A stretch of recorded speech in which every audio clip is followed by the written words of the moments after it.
So I know I trolled this book a lot, but I actually really do love this book.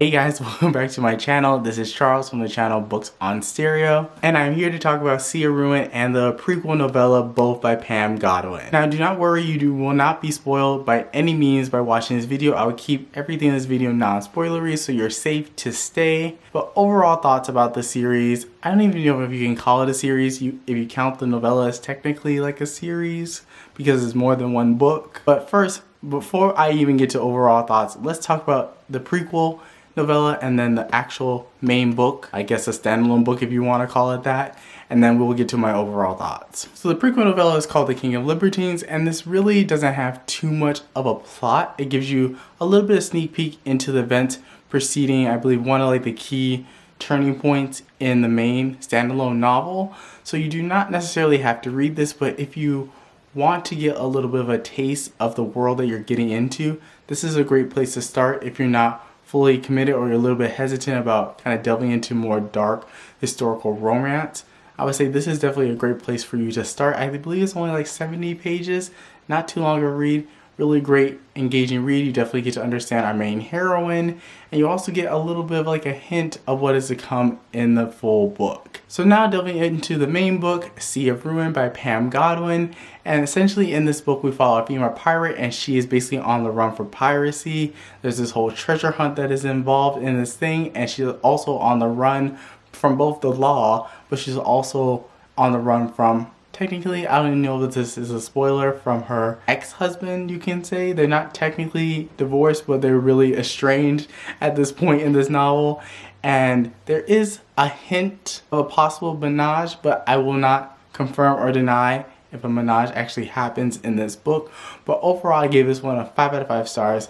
This is probably one of the best historical pirate romances. I didn't mean to say fantasy, but best pirate historical romance that I've ever read, and I don't think I've read a book quite like this. The audiobook for this is absolutely amazing as well. I think the best way to go into this book is completely blind. I definitely say there are some pretty heavy trigger warnings. There's like some grief that the characters deal with. There is a little bit of dubious consent in this book. So this book is definitely quite on the dark side, but if you are used to reading dark romances, I don't think this one will be too far out of the realm for you. I definitely would say that the hero is a little bit unlikable and does quite a few things that some readers may find irredeemable.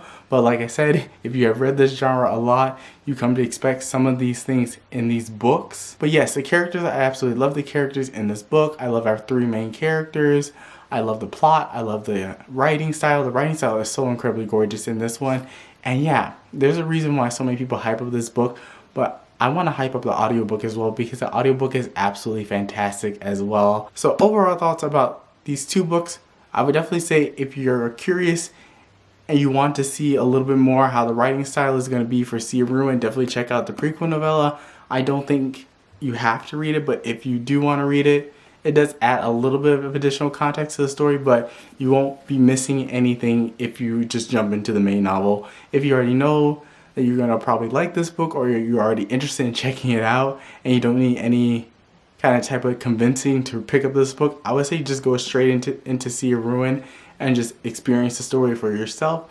But like I said, if you want a little teaser, check out the novella and then go into the main book. Or if you love the main book and you want to go back and read the novella, you can do that. I definitely don't think you're going to be missing anything if you read or if you don't read the novella. So thank you guys so much for watching this video.